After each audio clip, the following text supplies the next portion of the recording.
എടോ, തന്റെ അപ്പന് നല്ല കാശും സൗകര്യവും ഒക്കെ ഉള്ള ആളല്ലേ. വേറെ ഏതെങ്കിലും പെണ്ണെ തപ്പിപ്പിടിക്ക്. ഇത് വിട്. സമയമനക്കൃതം നടക്കുന്നു.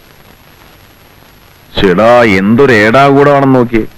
ജീവിതത്തിൽ ആദ്യമായിട്ട് കാണാൻ കൊള്ളാവുന്നതും സൽസ്വഭാവികമായ ഒരു പെണ്ണ് മനസ്സിലോട്ട് കയറി വന്നതാ. അവളെ എങ്ങനെയാ ഒന്ന് വളർത്തെടുത്തൊരു ജീവിതം ഉണ്ടാക്കുമെന്ന് ആലോചിക്കുമ്പോഴാ അവന്റെ അമ്മയുടെ ഒരു ആണയിടല്.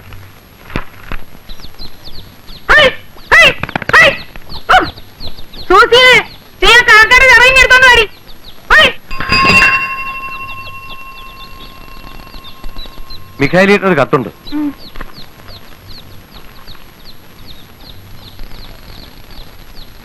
ആരുടെയാടി? ഉപ്പുകണ്ടത്തിലെ അമ്മച്ചന്മാരുടെയാ. ആ, മോളിക്കുട്ടിക്ക് ഒരു ചെറുക്കനെ ആലോചിക്കുന്ന കാര്യം പറഞ്ഞിട്ടുണ്ടായിരുന്നു. പൊട്ടിട്ടെ, വേഗം പൊട്ടിച്ചങ്ങോട്ട് വായിക്കടി.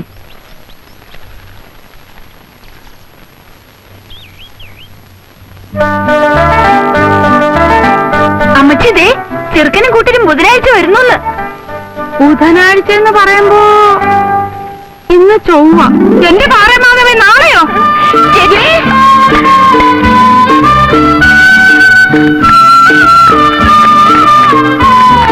പന്നിയായി, പോത്തായി, കോഴിയായി. ആ പൊട്ടൻ രാമനോട് ഇച്ചിരി മീൻ കൊണ്ടുവരാൻ പറഞ്ഞിട്ടുണ്ട്. അവര് കിഴക്കുള്ളവരല്ലേ, മീനൊക്കെ അവർക്ക് വലിയ ഇഷ്ടാവും. എടുക്കു കുഞ്ഞിത്താ. സൂസി, ഈ കത്തൊന്ന് വായിച്ചേ. ഓ, ഇതിപ്പോ എത്രാമത്തെ പ്രാവശ്യം അപ്പച്ചാ വായിക്കുന്നത്? അതേടി, കുഞ്ഞച്ചനൊന്ന് കേക്കട്ടെ. കുഞ്ഞച്ചൻ അവൻ നമ്മുടെ ആളല്ലേ.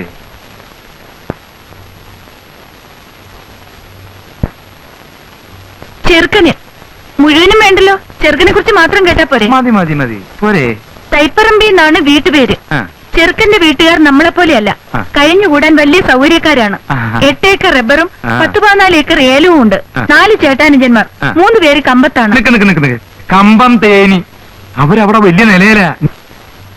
ഇളയവനായ, അതായത് നമ്മുടെ മോളിക്കുട്ടിയെ കെട്ടാൻ പോണ കുട്ടിയപ്പൻ, അവൻ മാത്രമേ വീട്ടിലുള്ളൂ. ഇളയ ഒരു പെങ്ങളെ കെട്ടിക്കാനുണ്ട്. കുട്ടിയപ്പനാണെങ്കിൽ 10ാം ക്ലാസ് പാസ്സായി.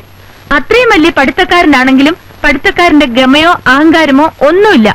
നല്ല പണിക്കാരനാണ്, കഠിനാധ്വാനിയാണ്. പിന്നെ ഒരു ദോഷമേ ഉള്ളൂ.